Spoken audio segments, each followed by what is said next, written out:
También es identidad. La gaita lindo instrumento y en nuestro departamento, lo digo con humildad, es hablar de Soledad, de Suán y de Baranoa, Juan de Acosta y su canoa. También es hablar del millo, de lo lindo y lo sencillo, Reyes Magos y la loa.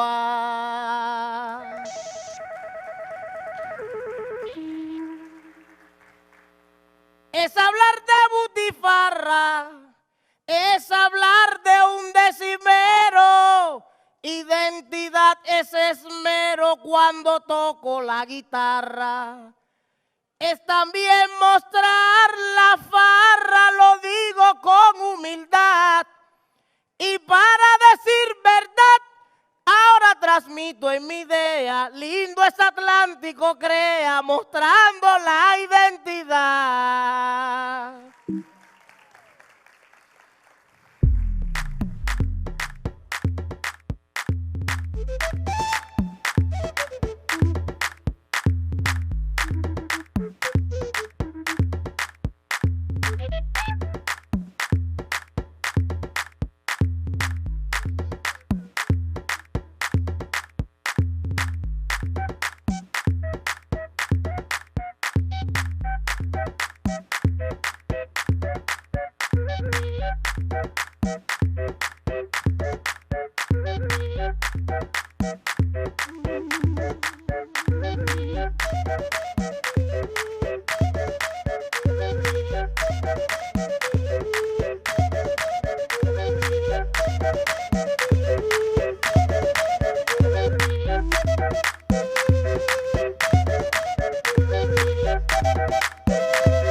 Innovación esto. ¿Quién dijo que no es cultura? ¿Quién dijo que eso no es tradición, identidad, patrimonio? Sí, señor. Dale a la gaita.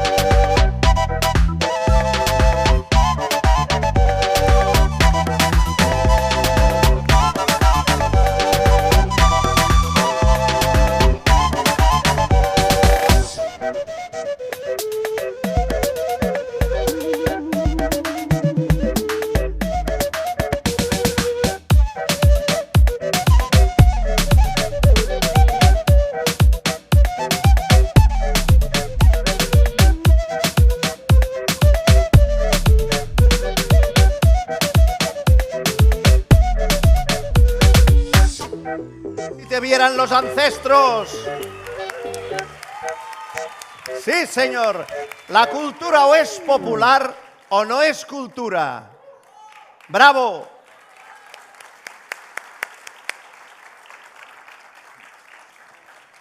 Bueno. Me toca ahora ponerme grave. Me toca ahora simular mi experiencia. Me toca ahora hablarles de patrimonio, de políticas culturales. Me toca ahora hablarles de identidad. Por lo tanto, adelante, pongámonos serios. Que la cultura también necesita academia.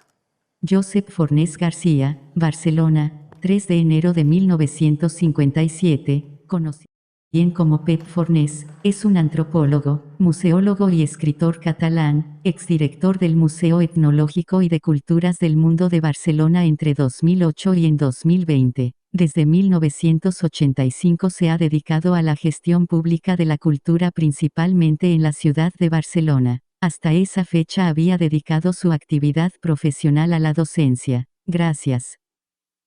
Ahí estamos. La cultura, como construcción humana que es indisociable a nuestra identidad personal y a nuestras identificaciones sociales. Siempre ha habido una inmensa minoría de gente que nunca ha necesitado líderes. Gente que mantiene un vivo compromiso de disidencia creativa e innovadora, que a veces incomoda a los menos valientes y a los más poderosos. Jóvenes músicos que aprenden a sonar pitos, flautas y tamboras mientras despiertan a las 7 de la mañana a un vecindario dormilón que apenas se resiste a arrojar agua para silenciar el estruendo festivo. Bailadoras, noctámbulas, para quienes nunca es tan tarde como para acabar la fiesta. Las identidades colectivas de nuestros ancestros más cercanos no se parecen a nuestras identidades del presente. Esta es una de las razones de las fisuras y de los conflictos intergeneracionales más frecuentes. En las fiestas se manifiestan de forma ostensible las fisuras y conflictos de la sociedad que las celebra. Algunas fiestas populares ensalzan los valores de la cooperación, la solidaridad, la fraternidad. Otros ponen en evidencia las diferencias de grupo, categoría, clase, género, estatus, haciendo visibles las desigualdades sociales. Las fiestas generadas desde la dimensión más comunitaria son las que tienen más potencial transformador y, por lo tanto, transgresor. Estas fiestas son realidades vivas y dinámicas en las que se produce el grado máximo de creatividad colectiva y de innovación. Esta función transgresora de la fiesta comunitaria es la que mantiene vivo el sentido positivo de la tradición, puesto que la tradición festiva o se renueva o muere. Cada fiesta tiene sus músicas, sus bailes, su imagen, pero cada época histórica de la fiesta ha bailado a ritmo de son, de porro, de rumba, de vallenato o de cumbia. Cada tiempo festivo ha bebido aguardiente, ron, whisky, cola, cerveza o mojito. El día 10 de diciembre de 1948, la Asamblea General de las Naciones Unidas adoptaba y proclamaba la Declaración Universal de los Derechos Humanos. En su artículo 22, esta declaración proclama: toda persona, como miembro de la sociedad, tiene derecho a la seguridad social y a obtener mediante el esfuerzo nacional y la cooperación internacional, según la organización y los recursos de cada país, la satisfacción de los derechos económicos, sociales y culturales indispensables para su dignidad y el libre desarrollo de su personalidad. Así, La Declaración proclama que los derechos sociales y culturales nos hacen dignos y nos hacen personas. El artículo 27.1 proclama: toda persona tiene derecho a participar libremente en la vida cultural de la comunidad, a disfrutar de las artes y a participar y beneficiarse del progreso científico. Por tanto, la participación libre en la cultura comunitaria, el disfrute de las artes y el conocimiento científico son proclamados como derechos humanos. Por si no quedaba suficientemente claro, el día 7 de mayo de 2007, la Universidad de Friburgo, en Alemania, hacía pública la Declaración sobre los Derechos Culturales, que fue apoyada por la Organización de las Naciones Unidas para la Educación, la Ciencia y la Cultura, la UNESCO. La Declaración de Friburgo defiende los derechos culturales como derechos humanos, unos derechos que se refieren a la diversidad cultural y al derecho de las personas a participar de la cultura. La existencia de esa diferenciación con los derechos humanos radica en la necesidad de realzar la defensa del derecho a la cultura y la preservación de la diversidad cultural de los pueblos. La cultura, sobre todo en su práctica comunitaria, ha sido un elemento de inclusión social, de democracia cultural y del fomento de la cultura democrática.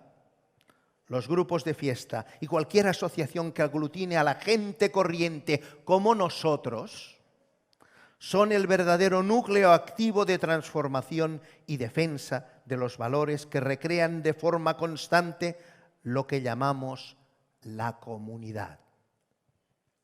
Por ese motivo, esos grupos de gente corriente han sido decisivos en los procesos de cambio que vivimos. Porque en cada comité, asociación, grupo, asamblea o incluso partido, suele haber gente activa que se ha formado en ese modelo cultural comunitario. Somos gente de distintos orígenes, de prácticas culturales diversas, gente que ha tenido un distinto acceso al conocimiento, gente de condiciones sociales también diversas, pero somos gente que nos reconocemos como gente, lo que confiere al grupo un valor transformador esencial. Hay quien decide no cruzarse de brazos en la construcción del propio imaginario colectivo, en la concepción y puesta en práctica de las utopías cotidianas que hacen que un barrio siga siendo un barrio, que un pueblo siga siéndolo. Se trata de una opción de vida, se trata de la defensa de un concepto, de un modelo alternativo de sociedad, de un modelo cercano y humano al que mucha gente no se resigna a renunciar. Uno de los factores determinantes del valor inclusivo de ese fenómeno es que incorpora un alto grado de diversidad. Cuando hablamos de diversidad, a menudo incorporamos la orientación sexual, las creencias, la diferencia y diversidad funcional, porque esta diferencia puede convertirse en desigualdad, debido a los abusos deontológicos e ideológicos de la xenofobia, que enmascara su perversidad en las costumbres socialmente aceptadas. Es entonces cuando es necesario conjurar todos los esfuerzos en las buenas prácticas para combatir la discriminación. La gente corriente que integra los colectivos de cultura popular es muy diversa. Hay que releer el conflicto que aflora en torno al modelo festivo como una parte mínima del conflicto latente entre la concepción y la opción de modelos de convivencia en el espacio urbano. Es un conflicto de intereses entre quien detenta un proyecto de vida fundamentado en el propio estatus, a menudo idealizado, y quien defiende una opción de supervivencia de un entorno de relaciones de reciprocidad generalizada, comunitarista. El patrimonio es el rastro de la cultura de muchos ancestros. Si la identidad de un pueblo es un derecho reconocido por los organismos internacionales, lo es porque dignifica y humaniza a las personas. El desarrollo personal y social también es un derecho reconocido porque facilita el acceso a bienes y servicios y al crecimiento personal y al conocimiento. La cultura, sobre todo en su práctica comunitaria, cohesiona al grupo y facilita las interacciones que son el germen de las actividades que hacen posible el bienestar económico y la calidad de vida de la población de un país. La reciprocidad generalizada, la empatía, el acceso a habilidades y conocimientos son los motores de la voluntad creadora de pequeñas empresas, talleres artesanos, asociaciones. Sin cultura, sin vida social, no hay comunidad. Sin comunidad, no hay desarrollo. Compartir el mundo de forma cooperativa puede parecer un ejercicio teórico, un ideal, una utopía. Construir un nuevo concepto de cultura es ya una idea más concreta, tangible, posible. Los objetos, por ejemplo los de un museo, como las guirnaldas o las luces de colores de una fiesta, no tienen memoria si son consideradas cosas, pero están llenos de significados cuando son empleados por la gente. Porque las personas pensamos los objetos cuando los hacemos y los disfrutamos cuando los usamos, pero sobre todo amamos los objetos cuando los añoramos. El patrimonio es la herencia cultural de los ancestros, más viejos y más recientes. Es el testimonio material e intangible de la cultura de muchos pueblos. El rastro imaginado de que la gente dejamos en cada objeto, por humilde que sea, conforma la cultura humana. El recuerdo de cada canción, de cada historia contada en la intimidad, el gusto de cada comida, el consejo de cada proverbio, también nos hacen humanos. El patrimonio cultural de un pueblo, también el concepto de un museo social, son un espacio de confianza donde mantener conversaciones sinceras sobre la vida, compartir ideas y cruzar sentimientos. Eso es la herencia cultural que permite crecer desde la propia base y construir el propio desarrollo. Sin desarrollo social no puede haber desarrollo cultural. Sin el conocimiento compartido, sin la formación del talento, tampoco se suele hablar de una tierra de oportunidades. Tradición e innovación son las dos caras de una misma moneda. No hay innovación sin experimentación con lo antiguo, con el pasado, con lo viejo. La construcción del proceso creativo es un ejercicio que puede ser individual o colectivo, pero siempre debe ser compartido. El conocimiento transdisciplinario, la acumulación de saberes, facilita una creación innovadora. Por el contrario, la imitación reiterada de lo que gusta a un público poco exigente suele cerrar el círculo vicioso de la mediocridad. Los públicos se crean, se educan, siempre que la audacia creativa e innovadora supere la esclavitud del mercado fácil. El mercado cultural está ávido de originalidad y la originalidad comporta siempre un grado de riesgo. La gestión de la cultura hace parte de la gestión de crisis. Sin crisis, sin riesgo, sin audacia, sin talento, no hay innovación cultural. Ejemplos recientes de talento innovador que surgen de las raíces de la tradición los hay, y muchos los conocemos de cerca, todos y todas. Yo conozco, por ejemplo, los éxitos de mi conciudadana, la cantante Rosalía, que ahora tiene mucho éxito, como Shakira aquí en Barranquilla. Festival Primavera Sound, el Sonar de Barcelona, que introduce innovación tecnológica con músicas populares, como el rock progresivo, que también es una música popular, porque mira, si lleva años el rock. Eso hace que una ciudad se convierta en un destino turístico de primer orden mundial. Pero el éxito no se consigue ni pronto ni siempre. Hay factores colaterales a tener en cuenta, como la territorialidad, la centralidad, la formación, el clima, el entorno, las interacciones a nivel local e internacional. Es complejo. Pero un país culto no es aquel que solo tiene individuos que destacan por su talento o genialidad, sino aquel que tiene una población bien formada, que ha podido tener acceso al conocimiento, a las artes, a las ciencias, a la técnica, al humanismo, a las letras.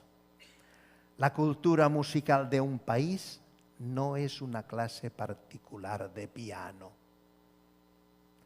Cuando disfrutamos del concierto de una gran orquesta sinfónica de calidad o de una gran banda, debiera venir a la memoria la imagen del ensayo de una sociedad musical en un pueblito junto al río Magdalena, junto a una ciénaga, junto a casa. Combatir la ignorancia es combatir la exclusión, combatir el elitismo, combatir el clasismo. Solo así se promueve la creatividad, el conocimiento, la cultura. No basta con sonar la flauta, hay que afinar. Todo proyecto cultural debe tener una base territorial. Sin base no se puede construir con solidez.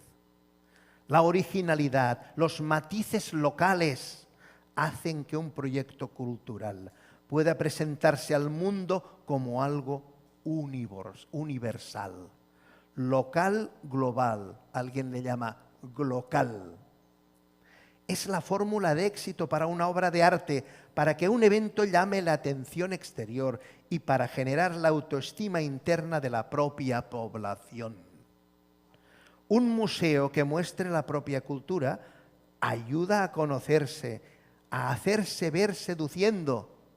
Mostrar al mundo lo que el mundo ya conoce suele resultar un fracaso. Conocer las potencialidades, las fortalezas y amenazas de los propios talentos, valores y tradiciones debe ser el objeto de estudio de la formación en gestión cultural. El conocimiento de las nuevas profesiones, como la de gestor o gestora cultural, es una necesidad incuestionable. El conocimiento del territorio, la sistematización de la información relativa a usos y prácticas culturales de la población, los censos, los museos, los monumentos, los yacimientos arqueológicos, el patrimonio vivo, los censos de artistas, agentes culturales, cultores, artesanos, músicos, danzantes, comparsas, son también imprescindibles para una buena praxis y un buen gobierno de la cultura basado en su protección y estímulo. Pese a ello, cabe destacar que sin el concepto básico de la sensibilidad no es posible una buena práctica en gestión cultural. Evitar la burocratización de la cultura es indispensable para el desarrollo armónico de la cultura democrática y de la democratización de la cultura. La cultura es un estímulo para la economía de mercado, sí, pero debe haber reciprocidad.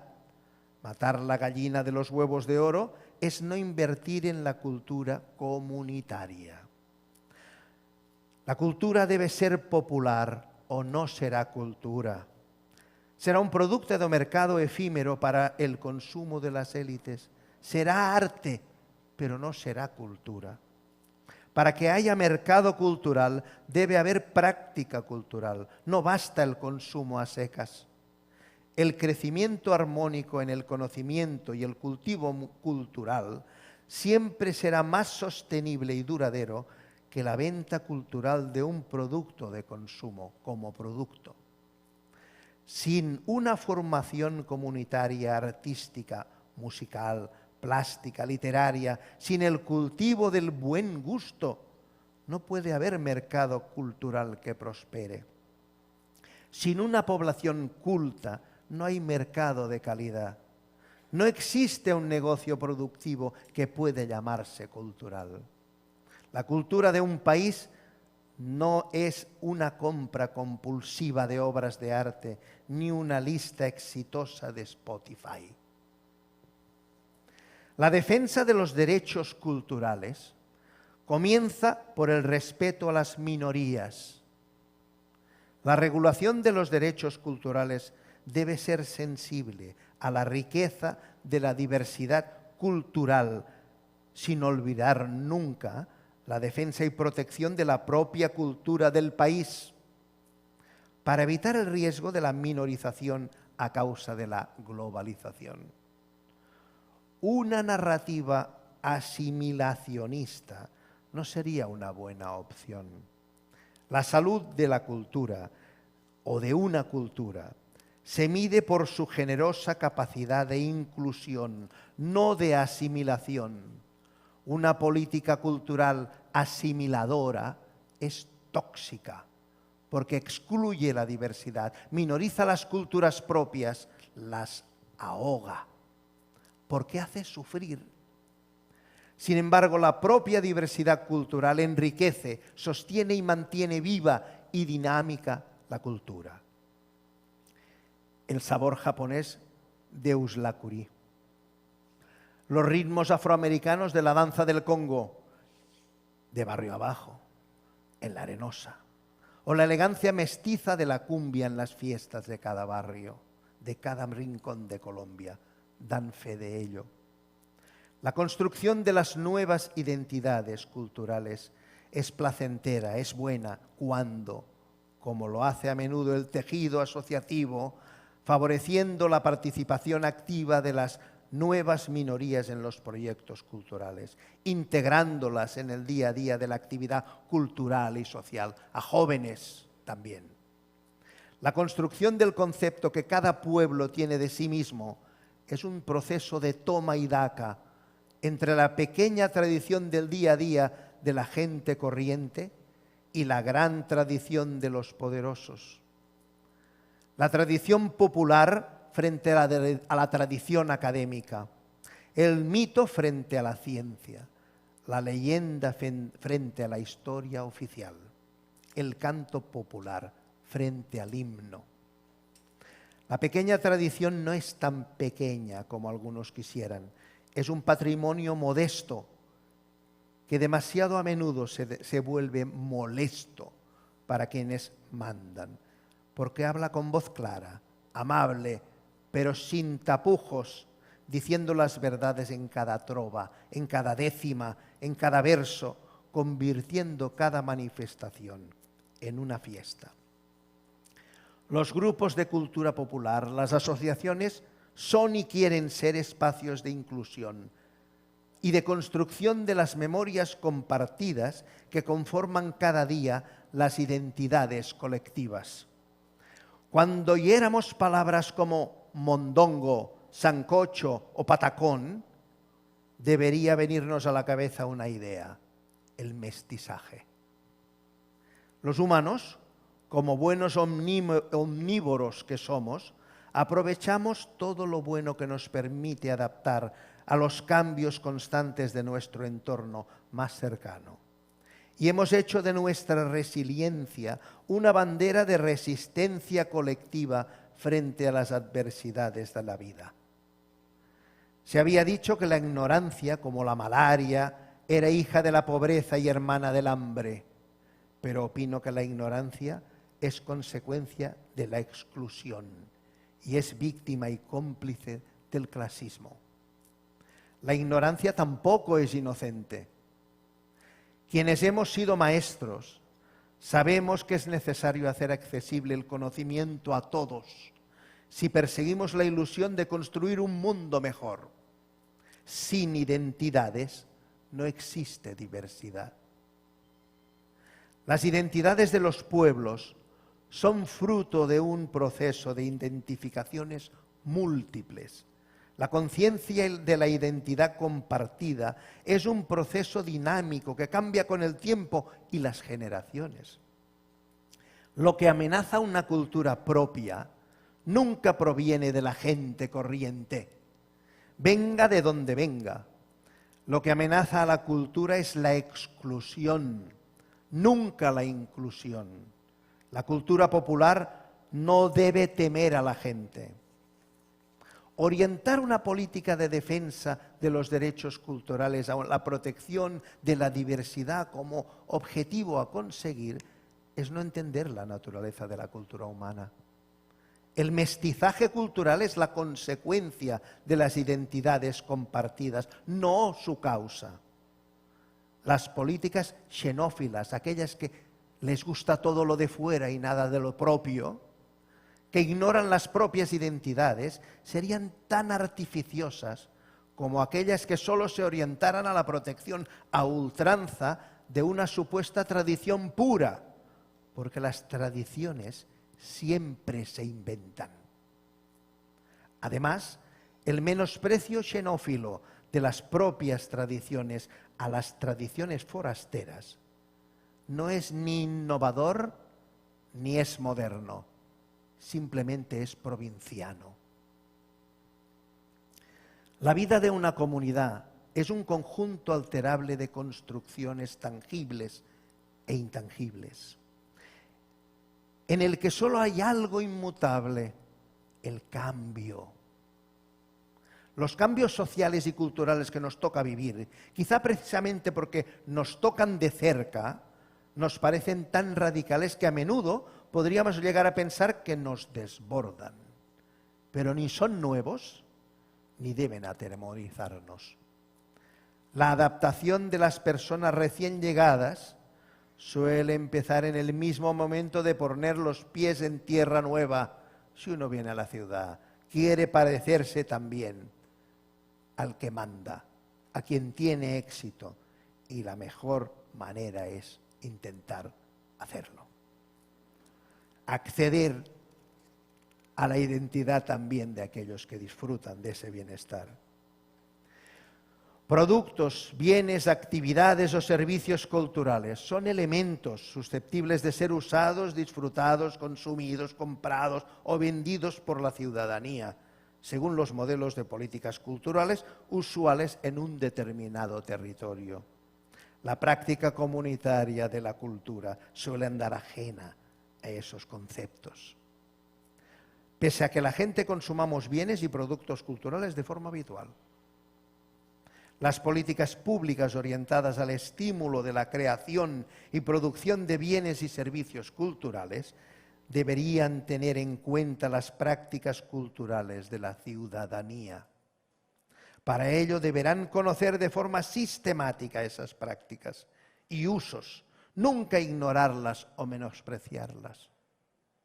La adaptación armónica a los usos y costumbres tradicionales suele ser un buen comienzo para estimular nuevas prácticas culturales innovadoras. Sin tradición no hay innovación que dure. Sin sensibilidad no hay gestión eficaz. La comunicación no es propaganda. Los servicios culturales son derechos civiles, derechos culturales, derechos humanos. La responsabilidad de un gestor público comporta la sensibilidad social, el respeto a las políticas de un gobierno democrático y un compromiso crítico con las buenas prácticas en materia de cultura. Un buen gestor advierte cuando es necesario, no siempre acata órdenes sin criterio. Un buen gestor cultural aconseja y propone alternativas posibles. Un buen gestor argumenta, fundamenta y justifica los proyectos culturales. Un buen gestor cultural es gente y trabaja para la gente. La gente solemos identificar nuestros valores culturales cuando son admirados desde el exterior. Cuando reconocemos nuestros activos culturales, lo solemos hacer de forma concreta. Un paisaje, un monumento histórico, un lugar simbólico. Los humanos elevamos a la categoría de evento un simple hecho histórico cuando nos identifica de forma colectiva como pueblo. Una fecha en el calendario, el lugar de una batalla, un templo, la casa donde nació Gabo, el día de la independencia. Nuestro patrimonio cultural es la herencia de una cultura societaria, de aluvión, que crea identificaciones múltiples y complejas. Conocer la complejidad de esas identificaciones nos puede ayudar a elevar nuestro patrimonio cultural al nivel que le corresponde, sin artificialidades. No debemos convertir nuestras emociones, nuestros lugares compartidos, en simples destinos turísticos. Solo así podremos hacer sostenible la rentabilidad económica de nuestros patrimonios. La transmisión del conocimiento debe ser un proceso generalizado y universal para que se garantice la salvaguarda del patrimonio vivo, también llamado hoy patrimonio cultural inmaterial. Los usos, las prácticas, las técnicas, los saberes compartidos deben tener continuidad. Los museos deberían ser universidades abiertas a todos. Todo museo debería buscar la doble emoción del conocimiento científico al mismo tiempo que el conocimiento estético en torno a la significación de los objetos que muestra. Todo museo debería ser una institución abierta a la sociedad, estudiar su entorno inmediato y querer que éste se convierta en protagonista y se lo haga suyo. La cultura es viva. Lo cultural no solo reside en los objetos, ya que tiene una dimensión inmaterial, intangible, que es imprescindible para entenderlos. La sociedad es plural y cambiante. Nuestra sociedad está construida a partir de memorias y procedencias diversas y cambia constantemente con aportaciones foráneas y mutaciones propias. La investigación es una tarea permanente. El patrimonio requiere que se le investigue permanentemente, que amplíe y complemente sus elementos, tanto materiales como inmateriales. Todo museo debería ir del objeto al concepto. La cultura humana es intangible y los objetos materiales son un reflejo de esta, nada más. La selección de objetos de las colecciones de un museo, por ejemplo, responde a criterios de divulgación del conocimiento, reflexión, didácticos, y su función debería llevarnos a reflexionar sobre los conceptos. Si las colecciones más extensas de un museo son las que contienen piezas del ámbito cultural más cercano, los conceptos a los que se remiten siempre suelen ser universales y, en consecuencia, muestran al mismo tiempo la diversidad de la especie humana y sus expresiones. Para acompañarnos en el camino del objeto al concepto, disponemos de una serie de conocimientos imprescindibles: cómo se ha hecho ese objeto, cómo se utiliza y, en definitiva, cuál es su entorno social y cultural, sobre todo.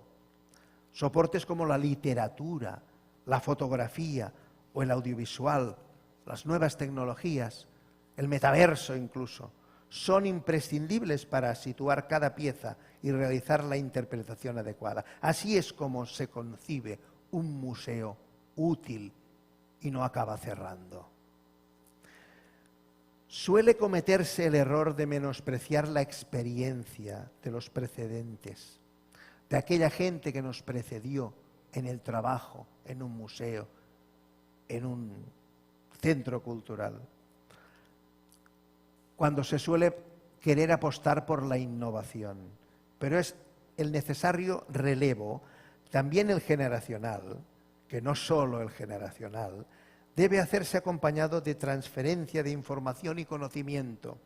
Los saberes de la gente experta son valiosos en términos de gestión de crisis y la gestión cultural, repito, es gestión de crisis. El relevo generacional en los museos, en los centros artesanos, en los centros culturales, en las asociaciones, debería ser un proceso paulatino, revestido de empatía y respeto, previsto, pautado. El reconocimiento del esfuerzo y el trabajo realizado por nuestros predecesores debe formar parte de la cultura organizativa y de la memoria histórica de la entidad. Solo así la innovación será eficaz y no traumática. El ejercicio de los derechos culturales es en sí mismo una oportunidad para el desarrollo del ecosistema cultural de una comunidad. El bienestar social y cultural de la gente es consecuencia del respeto a los derechos sociales, culturales, civiles y políticos. El estímulo de las prácticas culturales beneficia el empleo de los artistas. Sin fiesta no hay baile, sin música tampoco hay baile. La interacción y el intercambio de experiencias también estimula las alianzas y afina los procesos y las estrategias, ya que identifica y evalúa errores y aciertos. Compartir el compromiso, compartir la experiencia, es compartir el conocimiento y eso beneficia a la comunidad. Los sistemas interconectados, las redes culturales regionales, son los cimientos de las superestructuras de coordinación de tercer nivel. Los actuales sistemas de comunicación a distancia permiten el intercambio de experiencias a tiempo real, incluso sin presencialidad. A pesar de que no me resigno a la necesidad de compartir en vivo el conocimiento. Considero que es fácil y económico el hecho de poder mantener reuniones de coordinación por teleconferencia también. La oportunidad de cruzar estrategias compartidas de creación de públicos a nivel interregional es evidente. El intercambio cultural de actores culturales, grupos, creadores, artistas, músicos, poetas, académicos o cualquier agente cultural fomenta y estimula la calidad de las ofertas culturales, ya que compromete la imagen del grupo y de la región y despierta el interés por la excelencia. La estimulación del talento y de la práctica cultural facilita el interés del mercado internacional. Aunque es pronto para los augurios, también el criptoarte existe. El mercado internacional de arte se pueden adquirir obras, espectáculos de luz y sonido proyectados en edificios emblemáticos, mapping 3D, estereoscópico, ingeniería sensorial, diseños y obras de arte digital, para poner algunos ejemplos recientes. La tecnología aplicada al espectáculo hace mucho tiempo que seduce a públicos multitudinarios en los macroconciertos. El criptoarte es un campo de experimentación abierto a todas las disciplinas artísticas. La tecnología actual lo hace accesible a muchos. Competir requiere talento y esfuerzo, como siempre. Sigamos con las políticas culturales. El patrimonio, por su vinculación con las identidades culturales, debe ser objeto de especial atención en las políticas públicas en relación a la cultura. La realidad plural de la sociedad obliga a convertir en muy cercana la oferta cultural hacia la gente en toda su diversidad, entendida esta como un valor que enriquece una identidad colectiva, dinámica, en permanente construcción. Opino que los museos deben ofrecer exposiciones y actividades que incorporen esta realidad, planteando en todo momento una mirada plural y abierta a la memoria diversa de la gente. Museos vivos y sensibles a los cambios, museos que además de admirar, hagan pensar. Museos de todo y de todas, para todo tipo de públicos, pero sobre todo museos útiles a la gente. Museos con equipos profesionales interdisciplinares y transdisciplinarios, en continuo reciclaje formativo, centros culturales didácticos con iniciativa propia para hacer posible alimentar y sedimentar el conocimiento con la experiencia, centros de investigación permanente en contacto estable con un mundo académico y universitario y con los centros de enseñanza primaria, secundaria, profesional y especial. Cultura y educación son dos caras, deberían ser dos caras de una misma moneda. Centros culturales en red, con equipos profesionales en relación con los diferentes centros de los territorios próximos. Centros que proyecten y programen cada año actividades conjuntas a nivel superior en espacios céntricos y accesibles, pero también exposiciones temporales itinerantes de los museos por los barrios, por las comarcas, por los municipios. Centros y museos accesibles que hagan accesible el conocimiento a todos sin ningún tipo de discriminación ni barrera. Solo hace falta criterio, profesionalidad y ganas de trabajar en equipo. Muchos países no tenemos Giocondas ni grandes obras de arte entre nuestros patrimonios.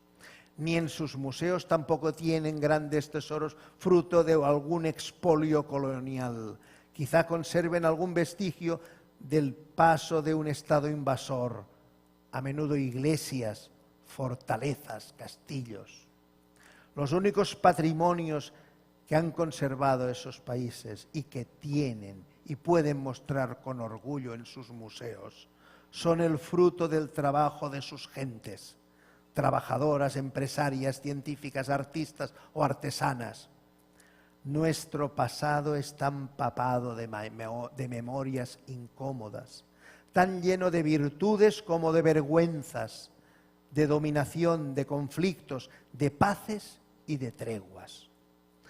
Hoy la política cultural y patrimonial de los museos debería encajar la memoria incómoda de su propia herencia patrimonial y encontrar su encaje en las nuevas tendencias en cuanto a adaptar la nueva museología al paradigma nuevo de la museología social. En fin, ya para acabar, permítanme hablar de un ejemplo cercano a mí, en mi tierra. Celebramos una fiesta que nos identifica, en que las parejas de enamorados se regalan una rosa y un libro. En cada esquina hay quien vende rosas. Mujeres gitanas que vocinglean a quienes quieren comprar una rosa roja envuelta en un papel de plata. Un librero que ofrece libros como un regalo de amor. Esa es la fiesta de San Jorge. Y ahora voy a regalar, si me permiten, mi verso dedicado a esa fiesta. Avui el vermell esclata i per tot arreu se sent una olor de rosa fresca i una gran remor de gent. La florista de la plaça ha muntat el parament, flors, espigues, verd i cintes, ara un preu, al tard veurem. Qui la vol, la flor del dia? Qui voldrà un regal d'amor? Al carrer, amb paper de plata, avui venen emocions. Muchas gracias.